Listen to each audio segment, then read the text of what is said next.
Class 5 third সাবমিটিভ evaluation subject mathematics কোশ্চেনগুলো দেখে নাও।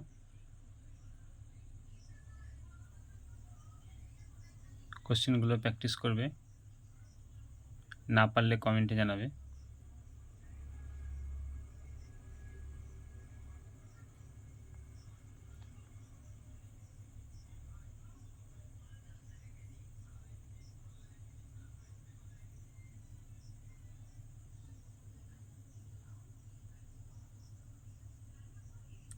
এবার নেক্সট পেজে চলে যাব।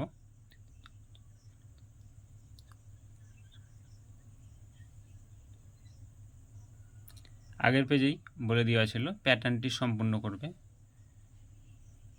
সেই প্রশ্নের প্যাটার্নটা দেখে নাও। নেক্সট 3-এরগুলো দেখে নাও।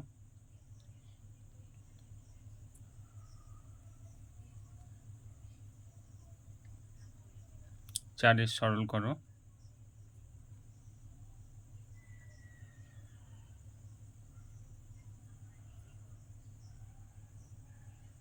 5-এর। ভালো লাগলে চ্যানেলটিকে সাবস্ক্রাইব করে রাখবে, লাইক শেয়ার কমেন্ট করতে ভুলবে না। কোনো রকম অসুবিধা হলে কমেন্টে জানাবে, কোনো সাবজেক্টের কোশ্চেনের প্রয়োজন হলে কমেন্টে জানাবে।